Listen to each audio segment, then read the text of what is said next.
Kalau sudah paham, mari kita tutup dengan doa. Masya Allah.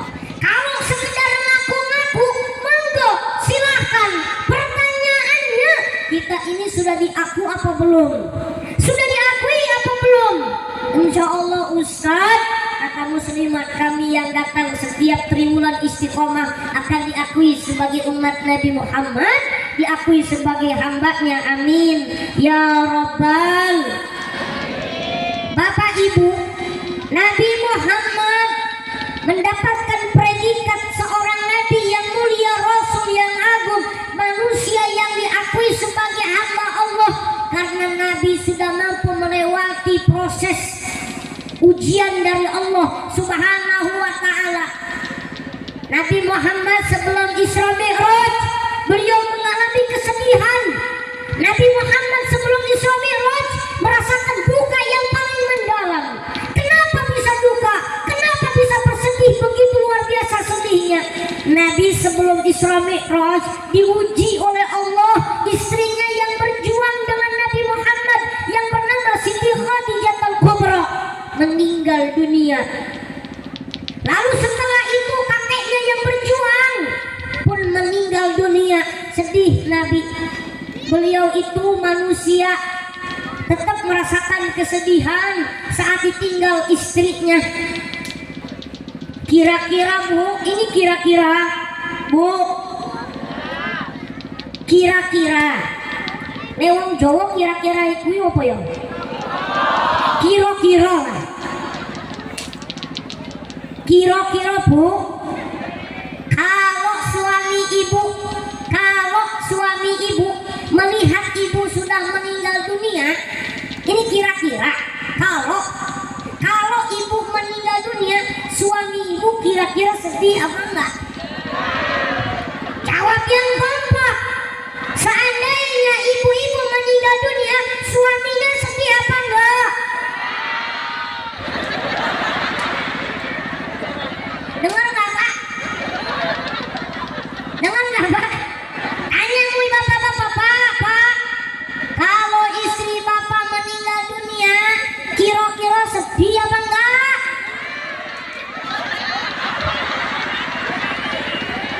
Salut memang. Cuman di sini yang jawabannya kompak. Suami istri jawabnya kompak. Biasanya di tempat-tempat pengajian yang lil'ah yang ditanya begitu demikian, ibu-ibu jawabnya enggak, suaminya jawabnya sedih tapi sambil senyum. Tapi kalau di sini kompak, istrinya bilang enggak, suaminya juga enggak. Ini ada apa ini? La ilaha illallah. Ya Bu, mohon maaf, kita ini kan manusia, tinggal nunggu giliran yang namanya kematian. Sedih boleh, tapi jangan berlebihan. Kalau ada keluarga, orang tua, istri meninggal dunia, suami meninggal dunia, ya Pak, karena siapapun kita tinggal nunggu giliran akan meninggal dunia. Boleh jadi hari ini kita berkumpul ketawa kita, tapi pulang dari sini meninggal dunia. Boleh jadi mumu yang ceramah saat ini nyampe ke rumah meninggal, ya ketemu istri mumu sembarangan meninggal. Ya Bu ya. Tapi kita berdoa kepada Allah, mudah-mudahan kita meninggal dunia husnul khotimah ya Bu. Karena kullu nafsin dha'iqatul maut, setiap yang bernyawa akan mati Bu. Tinggal nunggu giliran doang. Cuman kadang-kadang kita kalau dengar tetangga meninggal dunia, pertanyaannya tua, sakit apa atau sudah tua? Ya Bu. Padahal ini harus diluruskan. Yang namanya mati tidak butuh sebab. Karena mati itu ajal, bukan karena sebab. Ya Bu. Bu, meninggal dunia itu ajal, tidak butuh sebab. Tidak ada kata corona meninggal dunianya, itu karena memang sebab. Tapi ketahuilah pada hakikatnya ajal. Kadang-kadang pertanyaan kita, siapa yang meninggal? Tuh sakit tidak butuh tua, tidak butuh sakit. Kadang-kadang ada kakeknya sudah terkujur di atas kasur, di atas ranjang, tiap hari dikerumunin keluarganya, napasnya sudah Senin Kamis, tapi malah cucunya yang pulang main bola meninggal duluan. Padahal main bola itu kan sehat menurut kedokteran. Tetapi kalau urusan ajal nggak demikian, ya Bu. Maka pertanyaannya inilah yang harus kita luruskan. Dulu di Jawa Barat, di Cicalengka, ada puluhan anak muda yang meninggal dunia. Mohon maaf, karena peluang kematian menurut penelitian itu lebih banyak peluang anak muda daripada yang tua. Kenapa? Anak itu tadi contohnya di Cicalengka, Jawa Barat, ada puluhan anak muda yang meninggal dunia gara-gara balapan liar. Betul? Kita belum pernah dengar ada mbah-mbah meninggal dunia gara-gara balapan liar. Ya enggak? Terus ada lagi anak muda, puluhan anak muda di Jakarta meninggal dunia gara-gara tawuran. Dan kita juga belum pernah dengar ada mbah-mbah mati gara-gara tawuran. Betul? Nah ini, tapi tetap kembali kita minta kepada Allah ajal kita dalam keadaan baik. Amin. Ya duka Nabi sedih, begitu Nabi mengalami kesedihan, dihibur oleh Allah, diajakin jalan-jalan oleh Allah. Pak, Bu, Pak, Allah aja ngajakin jalan-jalan Nabi ketika Nabi sedih. Kira-kira Bapak kalau melihat istri sedih gimana Pak? Pak, kalau istri udah kelihatannya cemberut terus Pak, waspadalah Pak. Kalau ngelihat istri kelihatannya udah mukanya surem banget, kecut banget, waspadalah Pak. Tepung serbaguna jadi tepung serba salah Pak. Betul nggak Bu? Kadang-kadang mangkalnya sama suami, anak yang jadi sasaran. Tuh emak-emak, bener nggak? Punya anak, anaknya pulangnya ke maghriban bajunya kotor. Kata emaknya, begini aja ya kelakuan kamu ya. Maghrib baru pulang, baju kotor, kelakuan bodoh kayak bapakmu. Bapaknya ya ke bawah-bawah. Ya, ada nggak Pak istri yang begitu? Ada nggak Pak? Marah sama anak bapak yang ke bawah-bawah? Ada? Tunjuk Pak istrinya yang mana? Jangan ya Pak. Insya Allah ajakin Pak.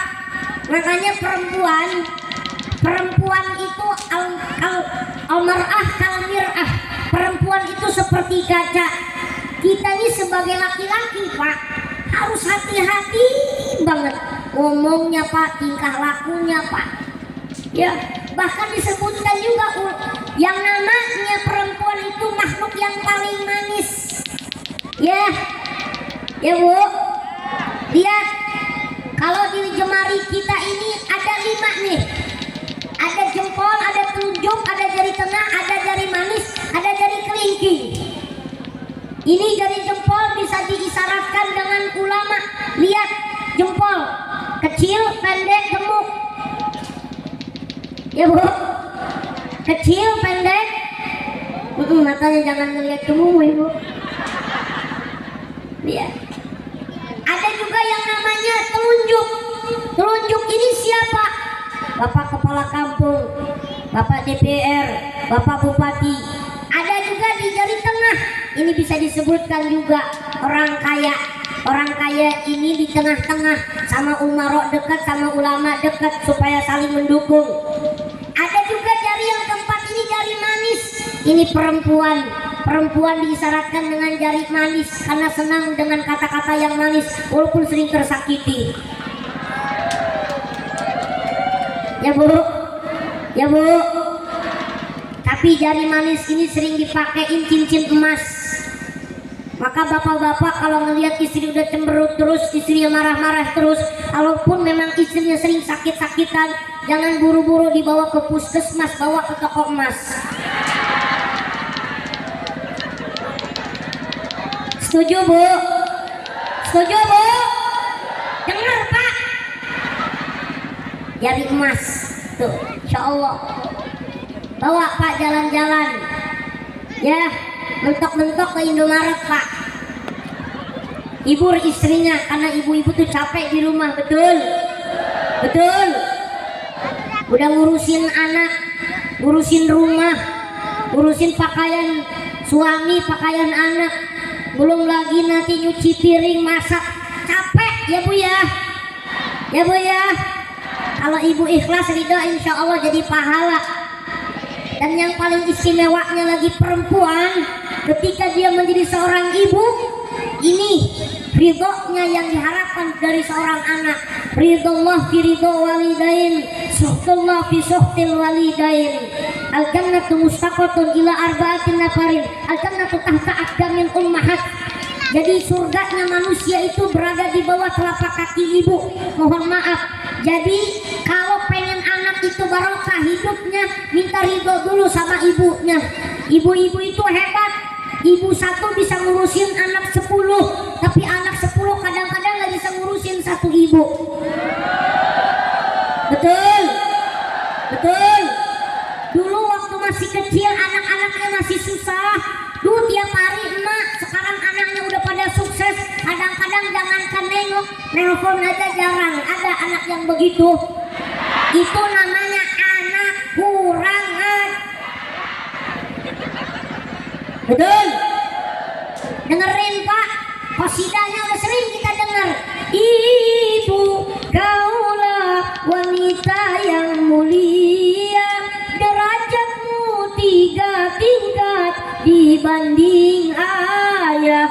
Kau mengandung, melahirkan, menyusui ayah.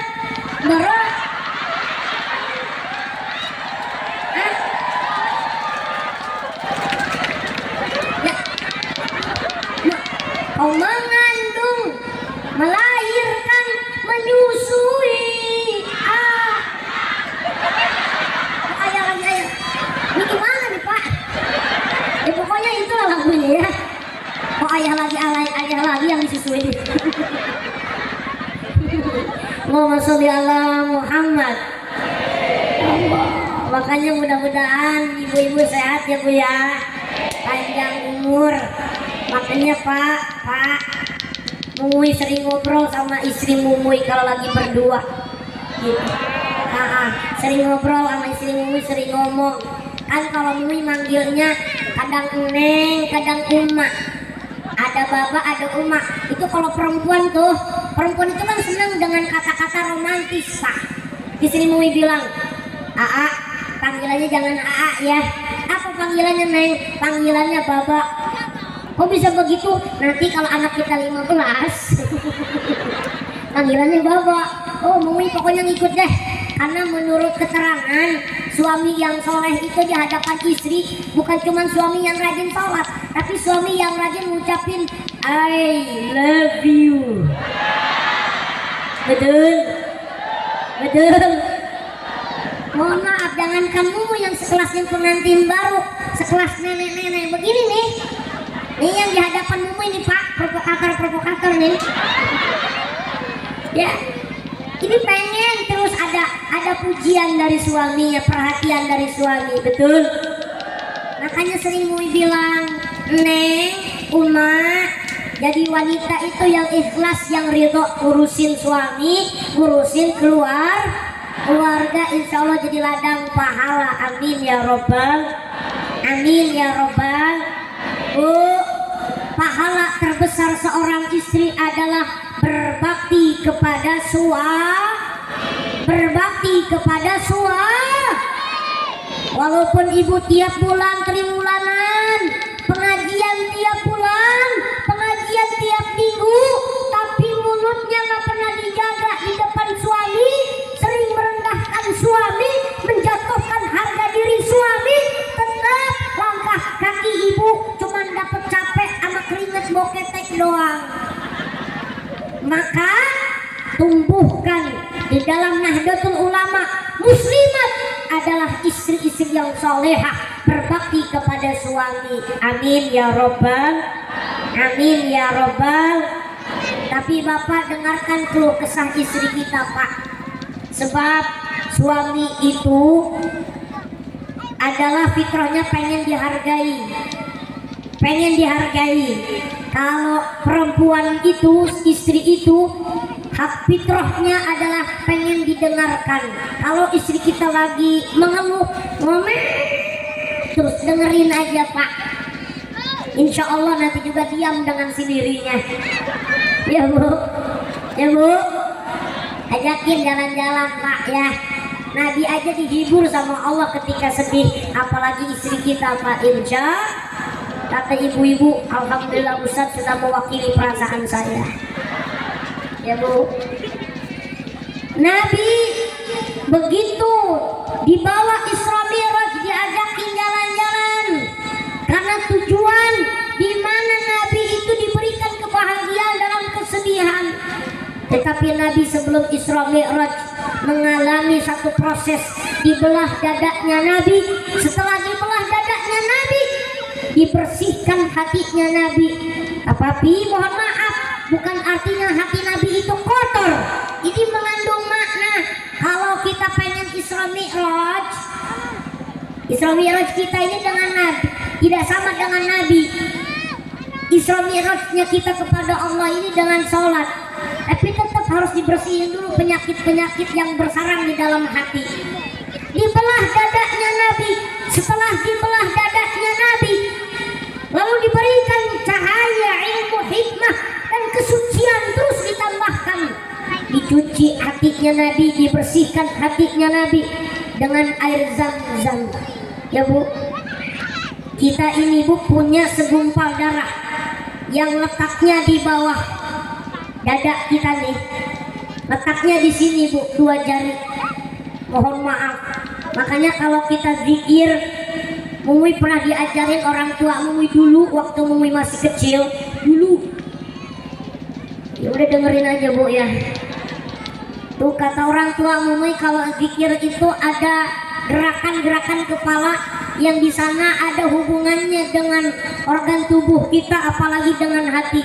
Ada la ilaha illallah, la ilaha illallah.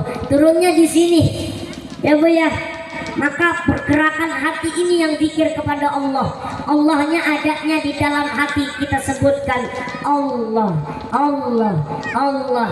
Itu akan menjadi satu kebahagiaan, anugerah bagi kita, akan jadikan sebuah kenikmatan tersendiri bagi kita. Insya amin ya Rabbal.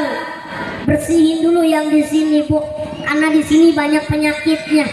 Penyakit iri, dengki, hasud, ujub, ria, takabur. Di sini kita ini kadang-kadang punya penyakit iri. Tetangga beli kipas, kita yang kedinginan. Tetangga beli kulkas, kita yang kepanasan. Tetangga beli rumah, kita masuk rumah sakit. Ada nggak tetangga yang begitu? Banyak, di kampung Mumui juga banyak yang suka kepanasan kalau tetangganya beli apa-apa. Akhirnya suami yang dicolek-colek terus. Dan yang paling menyakitkan bagi seorang suami, suami dibanding-bandingkan dengan suami-suami yang lain. Jangan Bu, jangan suka membanding-bandingkan suami kita dengan suaminya orang lain, karena suami punya ukurannya tersendiri. Betul Pak? Betul Pak? Punya kemampuannya masing-masing.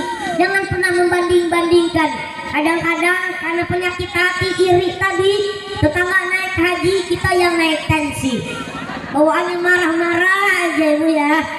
Ada lagi penyakit yang namanya suudzon, suka buruk sangka. Nauzubillahi min dzalik. Kalau orang yang di dalam hatinya sudah terdapat penyakit suudzon, buruk sangka, mohon maaf, jangankan di tempat yang buruk, di tempat yang baik pun dia bawaannya jelek. Baru ngelihat orang langsung main cap aja. Saya tahu ibu ini nih, ibu ini liatin alisnya aja melengkung, masya Allah. liatin bibirnya udah ada tai lalatnya, biasanya cerewetnya pol, bawaannya seujun terus. Mohon maaf, orang yang hatinya terus bersuuzon kepada orang lain, buruk sangka terus dengan orang lain, itu orangnya orang yang nggak pernah bahagia, hidupnya susah, walaupun banyak duitnya juga susah. Betul, betul. Kurangin seuzonnya, ya bu, ya bu. Tuh, masya Allah. Insya Allah orang-orang ibu-ibu yang ada di sini, ibu-ibu yang solehah semua, yang baik hatinya. Amin ya robbal. Buang juga sifat sombong di dalam hati kita. Orang sombong itu apakah orang kaya yang menyombongkan hartanya? Bukan itu saja. Apakah pejabat yang menyombongkan jabatannya? Bukan itu saja. Orang miskin juga bisa sombong kalau keluar dari mulutnya. Tetapi ada ulama yang memanai sombong. Sombong itu ketika dirinya tidak mau mendapatkan nasihat dari orang lain, merasa paling benar, itu sombong namanya. Ya bu, ya bu. Kadang-kadang ada tuh dalam satu organisasi, dalam satu perkumpulan, apalagi di muslimat nih, ada emak-emak yang kadang-kadang kalau nggak ada saya, kalau bukan karena saya, ada nggak emak-emak yang begitu? Ada nggak emak-emak yang suka begitu? Nauzubillahimindzalik, itu sifatnya sombong. Bersihin, banyak lagi penyakit-penyakit hati dalam hati kita ini. Dengan apa membersihkan penyakit hati itu? Satu, datang ke majelis taklim, ke pengajian ngaji. Bapak Ibu, ternyata ngaji itu nggak ada di hadis Nabi. Kalimah ngaji, tulisan ngaji itu nggak ada di hadis Nabi, nggak ada di bahasa Arab. Adanya diambil dari filosofi Wali Songo. Sanga gawe siji ngaji, sanga gawe siji, 9 untuk 1. Apa itu yang 9? Di tubuh kita ini ada 9 lubang. 2 lubang mata kita, 2 lubang hidung kita, 2 lubang telinga kita. 2 tambah 2 4, 4 tambah 2 6.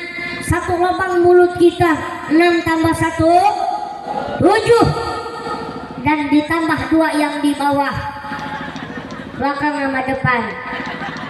Ya bu, 7 tambah 2 berarti 9 lubang menuju 1 lubang. Apa itu 1 lubang? Kuburan. Tuh ngaji ya. Dan di majelis taklim juga akan menjadi sebab mempermudah ibadah kita kepada Allah. Ya bu, bu, orang yang ngaji insya Allah ibadahnya akan lebih serius, karena ibadah dibarengi dengan ilmu, masalah yang besar akan jadi kecil. Kalau orang ibadah tidak dibarengi dengan ilmu, masalah yang kecil akan jadi besar. Betul. Datang ke pengajian, insya Allah mudah-mudahan akan jadi obat hati bagi kita semuanya. Amin ya Rabbal. Yang kedua, obat hati adalah berzikir kepada Allah Subhanahu. Amin ya Rabbal. Zikir bu, zikir kepada Allah, zikir kepada Nabi Muhammad Sallallahu Alaihi Wasallam dengan membaca salawat kepada Nabi Muhammad Sallallahu Alaihi Wasallam. Ibu bapak jamaah yang dimuliakan Allah, mungkin ada pesan dari panitia. Kita baca salawat, siapkan uangnya, dananya untuk kita bantu perjuangan para panitia. Ibu ya, kita zikir dengan Nabi, baca salawat. Yuk siapin panitia, otaknya keliling. Ya, mana panitianya? Panitianya mana? Ayo siapin panitia. Ya, keliling. Nanti kalau yang pura-pura tidur bangunin. Yang pura-pura ngobrol colek. Ya, supaya siap-siap. Allahumma sholli ala Sayyidina Muhammad. Allahumma sholli ala Sayyidina Muhammad. Ya Nabi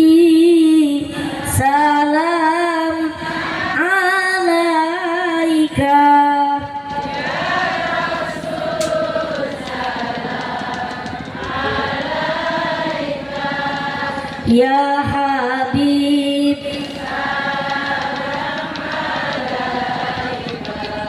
Salawatullah Irfa' ya Nabi salam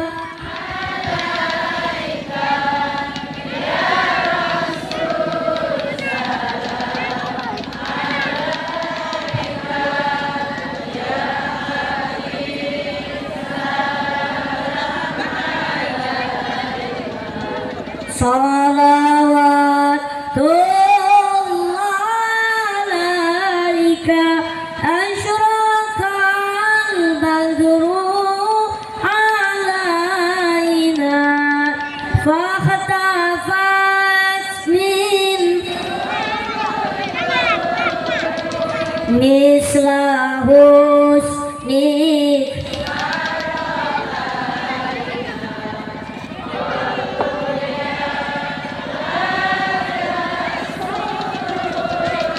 Allah ya Nabi salam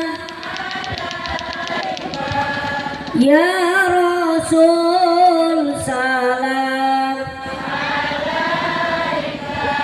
ya Habib salam alaika salawatullah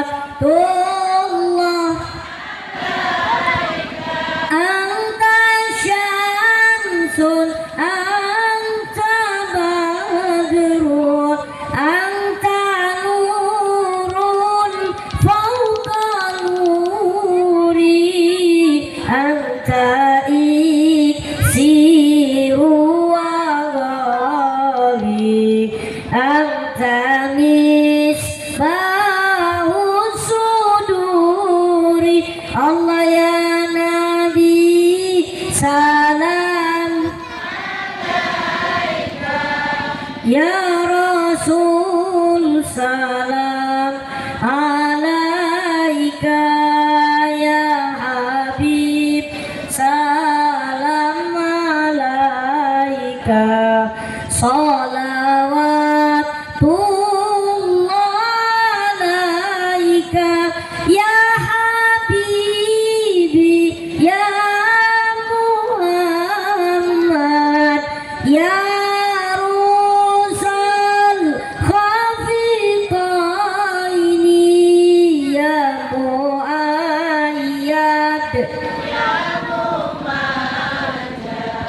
ya imaman qiblataini Allah ya Nabi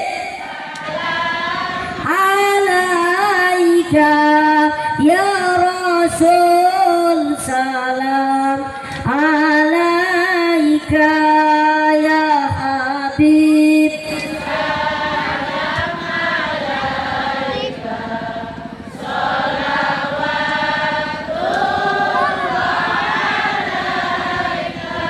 Allahumma sholli ala Sayyidina Muhammad.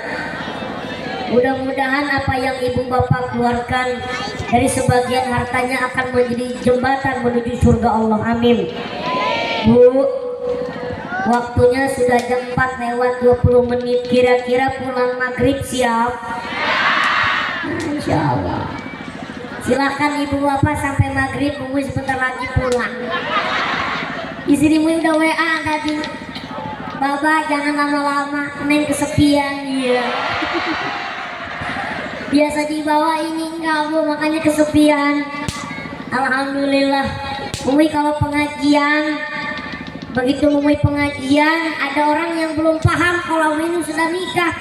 Ada Pak RT nanya, Ustaz ini ibunya ya? Kan kurang ajar. Padahal istri Mumuy gitu. Bahkan Mumuy ini Masya Allah bilang sama istri Mumuy, Neng jadilah istri yang sabar, karena ikut sama Mumu ini bawaan orang tuh macam-macam mikirnya. Iya, Mui pernah masuk ke Indomaret sama istri, kebetulan istri yang di depan, Mumu yang di belakang. Ada bapak-bapak nyelonong deketin Mumu, ibu anaknya imut ya Bu ya. Ya Allah kata Mumu, alhamdulillah tapi istri Mumu sabar. Dia ngomong gitu, istri ini suami saya Pak. kaget dia pindah akhirnya. Ya Allah. Alhamdulillahirabbil.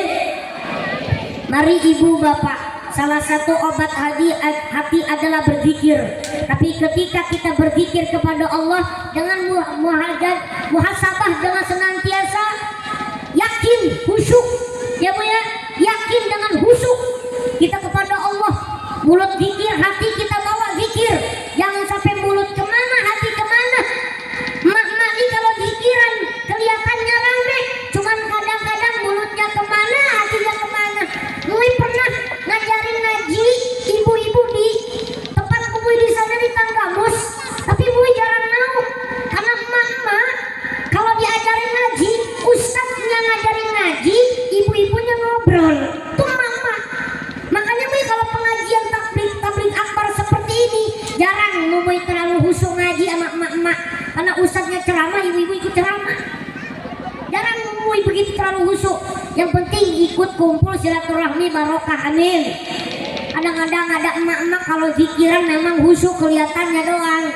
Rame, ada emak-emak suaranya tinggi, masya Allah. La ilaha illallah, la ilaha illallah. Sambil diayun-ayun, ada yang zikirannya sambil ngobrol, ada yang zikirannya sambil kipas-kipas.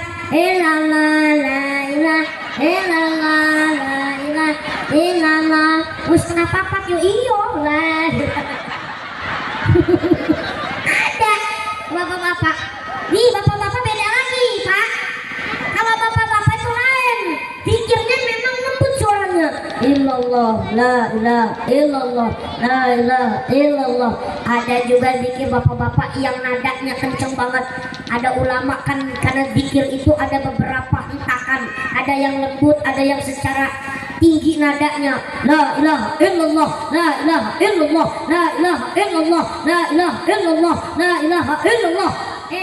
Di kampung Mui kadang-kadang yang zikir begitu jadi mainan. Ustaznya mah fasih bacanya. La ilaha illallah, la ilaha illallah, la ilaha illallah. Bapak-bapak yang di belakang beda. Ilalah, ilalah, ilalah, ilalah, ilalah. Kan kurang aja. Ya Allah. Zikir enggak yang khusyuk, mujahadah dengan serius, dengan sungguh-sungguh. Insya Allah walaupun 3 kalimah yang kita ucapkan, cuma 3 kali kita bacakan. Tadi Mbah Yai sudah membimbing kita. La ilaha illallah, la ilaha illallah, la ilaha illallah. Disambung dengan salawat. Sallallahu ala Muhammad, sallallahu ala Muhammad. Masya Allah, kalau mujahadah, kalau serius, insya Allah akan dapat tuh keyakinan, keseriusan, anugerah, ketenangan. Amin, amin ya Rabbal. Obat hati yang ketiga, salah satunya obat hati adalah rajin-rajin buka, rajin-rajin buka HP. Weh, nih rajin-rajin buka Al-Qur'an. Rajin Ustaz saya ini buka Al-Quran. Ya dibuka tok, nggak dibaca. Dibuka tapi dibaca. Apalagi kita ngadepin bulan suci Ramadan. Nih masjid apa musola ya? Musola. Di musola nanti insya Allah akan terdengar suara-suara bacaan Quran di bulan suci Ramadan. Ada yang namanya tadarus ya Bu ya Pak.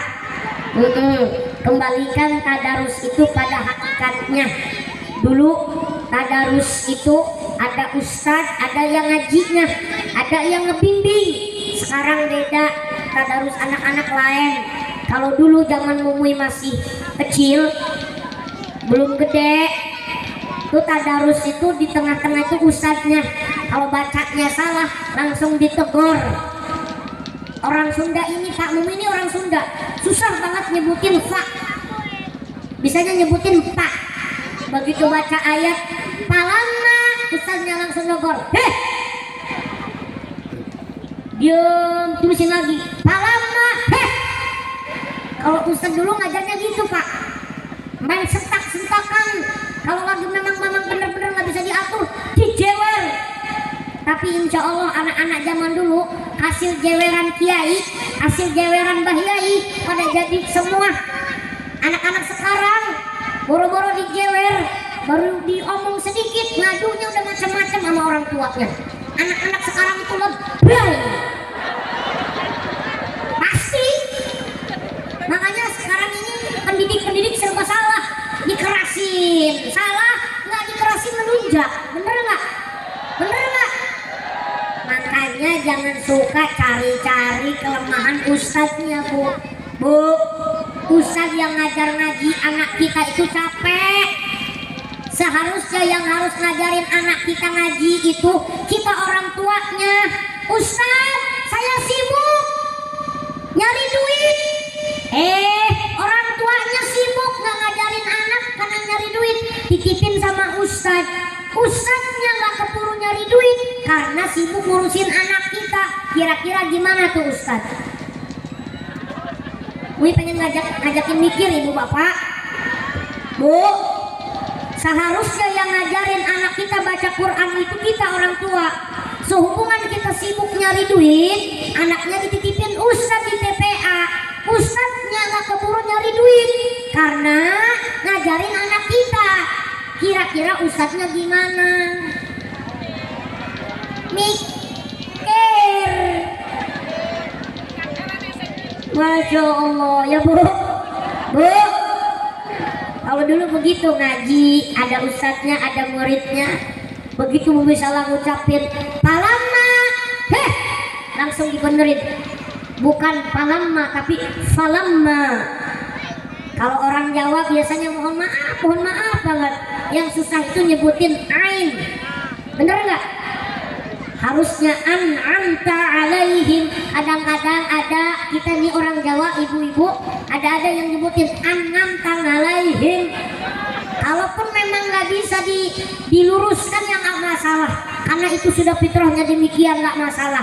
Harusnya kan ain. Kebetulan ada temen yang begitu, an'amta alaihim, kata guru ngajinya, tapi dibenerin masih begitu, nggak masalah. Karena setiap suku, setiap bahasa punya ciri khasnya masing-masing. Tadi orang Sunda nggak bisa nyebutin fa, bisanya pa, nggak masalah. Kalau orang Padang itu biasanya kalau ngaji banyak penenganan. Orang Padang beda lagi. Gue pernah dengar ngaji orang Padang harusnya dibaca mimbakti. Orang Padang beda, mimbakdai. Itu kan dari suku, dari bahasa, memang ciri khasnya begitu. Masya Allah. Makanya ngaji insya Allah dengan tadarus Al-Quran, insya Allah kampung kita akan barokah. Tadarusnya hidupin, harus di situ ada yang ngebimbing. Anak-anak zaman sekarang tadarusnya beda. Baca Al-Quran sebagian, baca Quran sebagian rebutan pisang goreng di musola, di masjid. La ilaha illallah. Ibu bapak jamaah yang dimuliakan Allah Subhanahu wa ta'ala, maka hidupkan Isra Mi'raj ini, agungkan Isra Mi'raj ini, dengan dimana kita ambil hikmah untuk bebenah diri bahwasannya walaupun badan kita sehat, mata kita masih sehat, tapi hati-hatilah dengan hati, dengan segumpal darah boleh jadi ada penyakit di dalam hati kita. Mari kita bersihkan sedikit demi sedikit untuk menggapai ridha Allah Subhanahu wa ta'ala. Perbaiki hubungan dengan manusia, perbaiki hubungan kepada Allah Subhanahu wa ta'ala. Amin ya rabbal alamin. Demikian yang bisa Mumui sampaikan.